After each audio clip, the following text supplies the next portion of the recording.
Good morning, नमस्कार बच्चों। हम सीड का एक वीडियो लेक्चर मैंने अपलोड कर दिया है या अपलोड कर दूंगा बहुत जल्दी। लेकिन ये दूसरा सेक्शन, इसमें मैंने पहले जो सीड बनने का पूरा प्रोसेस समझाया था, फिर से एक बार रिवाइज़ कर लेते हैं क्या होता है सीड बनने का प्रोसेस। बाद में थोड़ा और डेप्थ में जाएंगे। ये मैंने फ्लावर का नीचे वाला ओवेरी वाला हिस्सा ड्रॉ किया है। ओवेरी में होता है, ये जो ब्लू कलर का ड्रॉ किया है वो ओव्यूल है। ओव्यूल में ये जो ब्लू कलर के दो ड्रॉ किए हैं वो इंटेग्यूमेंट है, जिससे सीड के कोट बनते हैं। ये पूरा ओवेरी है फ्रूट में कन्वर्ट हो जाता है और ओव्यूल है वो सीड में कन्वर्ट हो जाता है। और इसका जो ये वाला रेड पोर्शन मैंने दिखाया है वो एम्ब्रियो सैक है। यहाँ पे एग है, वो इसमें ये 8 सेल्ड एम्ब्रियो सैक रहता है, मतलब 8 न्यूक्लियस रहता है। सेल एक ही रहता है जिसके अंदर ये 3 और ये 3 और ये 2, इस तरह से टोटल 8 न्यूक्लियस होती है। तो ये एग के साथ जब फ्यूज़न होता है, जब पोलन ग्रेन उसका स्टिग्मा पे गिरता है तब पोलन ट्यूब निकलती है, उसमें से 2 न्यूक्लियाई निकलती है। एक न्यूक्लियाई फ्यूज़ होके यहाँ मैच हो जाती है और इससे बनता है एम्ब्रियो। दूसरी न्यूक्लियाई इसके साथ फ्यूज़ हो जाती है, जिसको बोलते हैं, ये एंजियोस्पर्म यानी कि फ्लावरिंग प्लांट का एक टिपिकल कैरेक्टरिस्टिक है, जिसको डबल फर्टिलाइजेशन बोलते हैं। मतलब कि 2 जगह फर्टिलाइजेशन होता है। एक तो यहाँ एग के साथ फर्टिलाइजेशन होता है जिससे बनता है एम्ब्रियो, दूसरा फर्टिलाइजेशन ये पोलर न्यूक्लियाई के साथ होता है। तो जो पोलर न्यूक्लियाई के साथ फर्टिलाइजेशन होता है वहाँ से बनता है एंडोस्पर्म। तो जो सीड में एंडोस्पर्म मिलता है इसको एंडोस्पर्मिक सीड बोलते हैं। और कोई सीड में एंडोस्पर्म है, वो जब एम्ब्रियो का डेवलपमेंट होता है तो एंडोस्पर्म पूरा कंज्यूम हो जाता है। तो वो सीड को, एंडोस्पर्म जिसमें नहीं होती है उसको हम एक्स एल्ब्यूमिनस यानी नॉन एंडोस्पर्मिक सीड बोलते हैं। तो उस तरह से 2 पार्ट हम डिवाइड करते हैं। दूसरा, ये ग्रीन वाला जो सेल है इसी में से एक डिफ्रेंशिएट होके ये एम्ब्रियो सैक बनता है। और ये जो ग्रीन वाला सेल ड्रॉ किए हैं उसको हम बोलते हैं न्यूसेलस। तो कोई सीड में ये न्यूसेलस बाद में भी रह जाता है, तो उस टाइप की सीड को हम पेरिस्पर्मिक सीड बोलेंगे। तो हम अभी थोड़ा उसका डिटेल में स्टार्ट करते हैं सीड का लेक्चर नंबर 2। ठीक है, ये morphology of flowering plant chapter number 5 का हिस्सा है। तो सीड को बेसिकली 2 पार्ट में डिवाइड करते हैं, मोनोकोट और डाइकोट। डाइकोट 2 पार्ट में डिवाइड करते हैं। और मोनोकोट में भी 2 हिस्से में फिर बाद में फिर से डिवाइड करते हैं कि जिसमें एंडोस्पर्म मिलता है, एंडोस्पर्मिक, और जिसमें नहीं मिलता है यानी नॉन एंडोस्पर्मिक।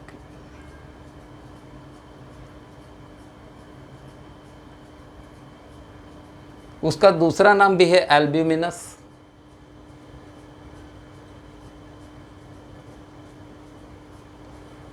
और जिसमें नहीं होता है उसका नाम है एक्स एल्ब्यूमिनस।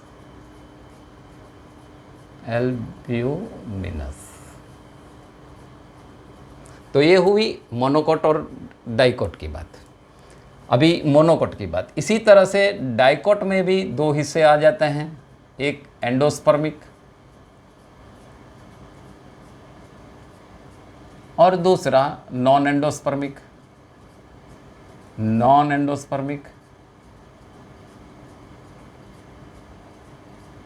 इसको भी हम एल्ब्यूमिनस बोलते हैं और इसको एक्स एल्ब्यूमिनस बोलते हैं। एल्ब्यूमिनस, ठीक है। तो जिसमें एंडोस्पर्म रहता है उसको एल्ब्यूमिनस बोलते हैं, जिसमें एंडोस्पर्म नहीं रहता है उसको हम एक्स एल्ब्यूमिनस बोलते हैं। और एंडोस्पर्म है वो एक्चुअली फूड मटेरियल है जिससे एम्ब्रियो डेवलप होता है। लेकिन जब सीड बनता है तो एम्ब्रियो बहुत टाइम एंडोस्पर्म कंज्यूम कर लेती है। तो जब एंडोस्पर्म पूरा कंज्यूम हो जाता है तो वो नॉन एंडोस्पर्मिक सीड बन जाती है। लेकिन कोटिलिडन में भी रिजर्व फूड मटेरियल होता है, तो कोटिलिडन से फिर एम्ब्रियो में भी जा सकते हैं, एंडोस्पर्म से कोटिलिडन में भी एम्ब्रियो में जा सकते हैं। तो कॉटिलेडन का बेसिकली डेफिनेशन क्या है कि उसमें रिजर्व फूड मटेरियल रहता है या नहीं भी रहता है, तो लेकिन फूड मटेरियल है वो एम्ब्रियो में बाय कॉटिलिडन एब्जॉर्ब होता है। मतलब अगर एंडोस्पर्म है, कॉटिलिडन है, तो पहले एंडोस्पर्म से कॉटिलिडन में मटेरियल जाएगा और कॉटिलिडन से बाद में जाएगा एम्ब्रियो में। तो हमने आगे ऑलरेडी जिसमें नॉन डाइकोट का ऑलरेडी हमने एक डायग्राम बना दिया था, फिर से हम थोड़ा सा आगे इसमें डिस्कस कर लेते हैं कि डायोकोट में जिसमें एंडोस्पर्म नहीं रहता है, तो जिसमें एंडोस्पर्म नहीं रहता है वो एक्स अल्ब्यूमिनस ये वाला हमने ड्रॉ किया था डाइकोट का। तो इसमें ये जो बड़े वाले दो दिए हैं ये वाले कॉटिलिडन है, उसकी जो सीड कोट है ये बनती है ये वाले दो न्यूज़ टेगमेन से, तो इसको बोलते हैं टेस्टा एंड टेगमेन। ठीक है, तो ये वाली जो सीड है इसमें दो कोट बन जाते हैं। कोट मोस्टली ये फ्यूज़ रहते हैं, तो ये जो दो कोट हैं ये फ्यूज़ होने के कारण ये इसका एक सीड कोट भी बनता है। तो सीड कोट निकालने के बाद ये दो कोटिलिडन आते हैं। ऊपर वाला एंड है जो मैंने आपको ऑलरेडी बता दिया था कि ऊपर वाला जो पॉइंटेड हिस्सा जो यहाँ बताया है वो बनता है प्लूम्यूल, जिससे अल्टीमेटली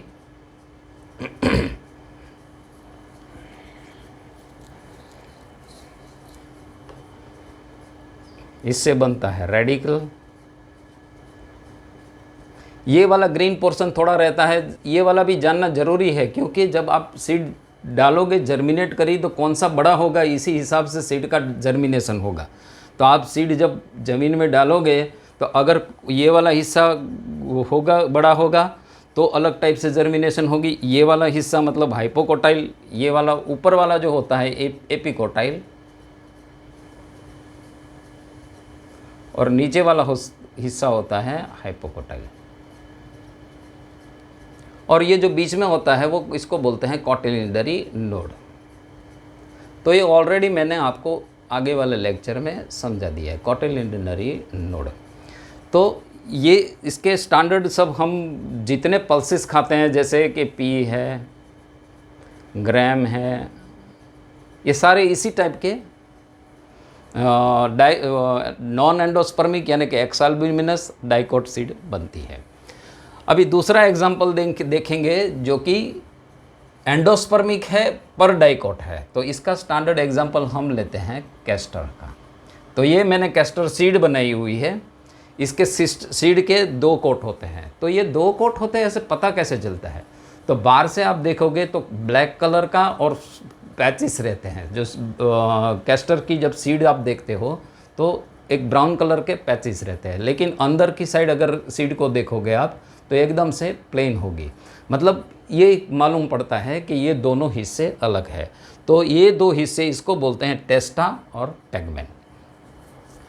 अभी आ जाते हैं इसके भीतर। इसके भीतर ये दो पेपरी थिन एकदम पतली कॉटिलिडन रहती है एकदम से,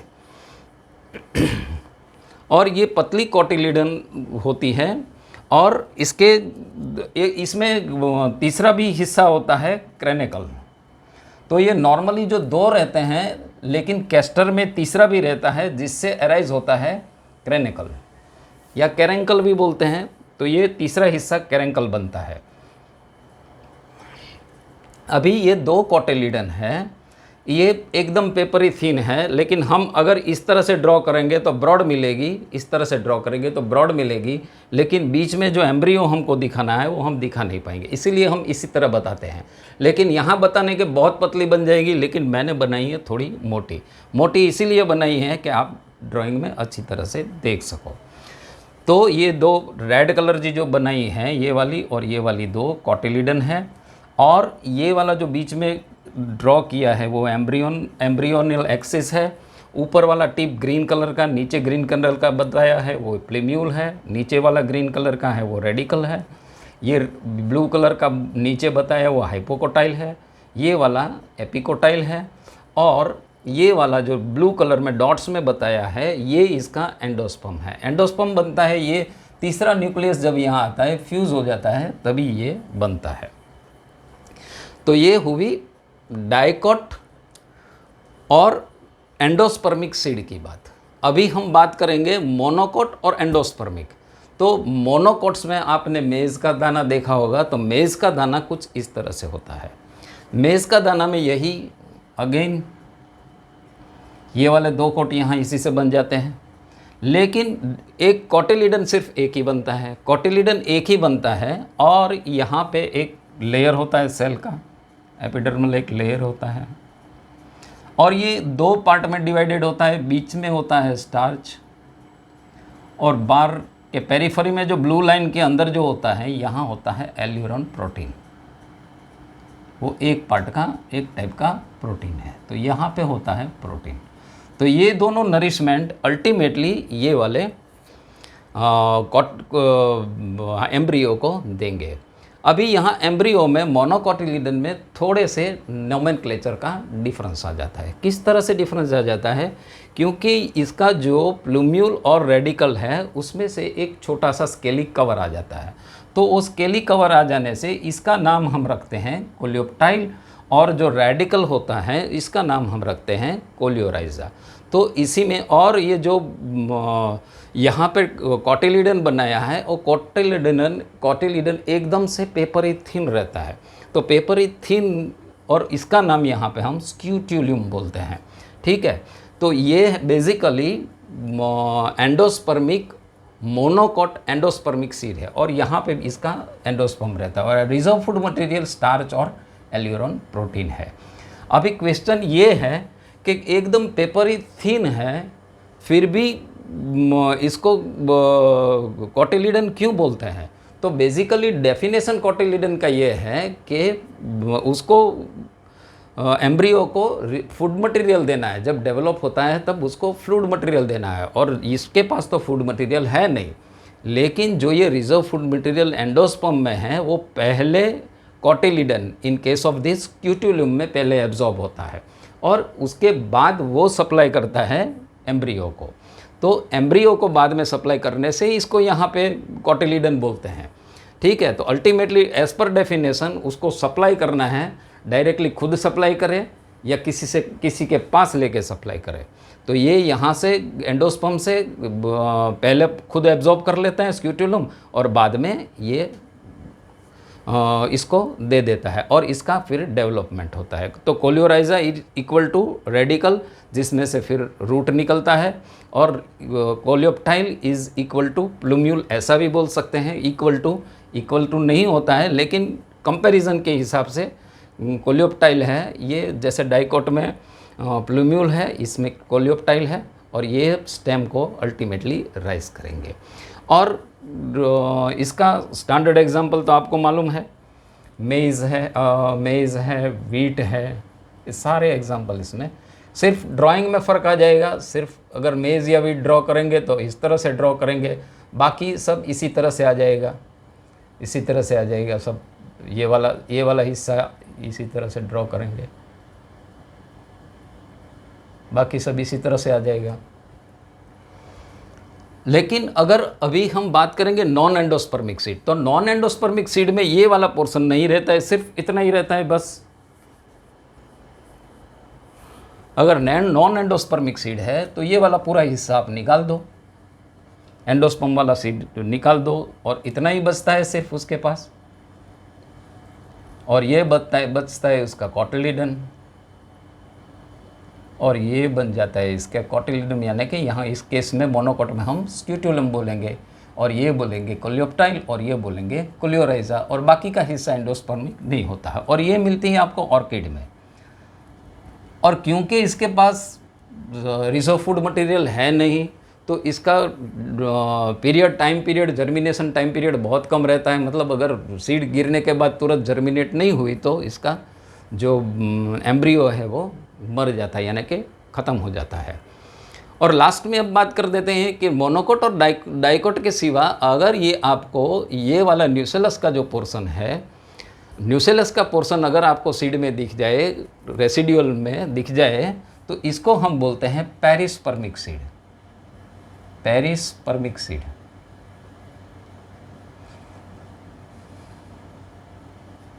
और पेरिस्पर्मिक सीड का एग्जाम्पल है, एक तो ब्लैक पेपर जो हम यूज़ करते हैं, मरी यूज़ करते हैं, काली मिर्च जिसको बोलते हैं, ये इसमें आपको पेरिस्पर्मिक सीड का एग्जाम्पल है। और बहुत से एग्जाम्पल हैं इसके, बीटरूट के भी एग्जाम्पल है, बहुत सारे एग्जाम्पल हैं, लेकिन आप एक दो याद रख लो इसको, ठीक है। तो अभी ये यहाँ पे हमारा सीड का पोर्शन ख़त्म होता है। नेक्स्ट आगे हम दूसरा वीडियो लेक्चर बनाएंगे, तब मिलेंगे। Thank you very much.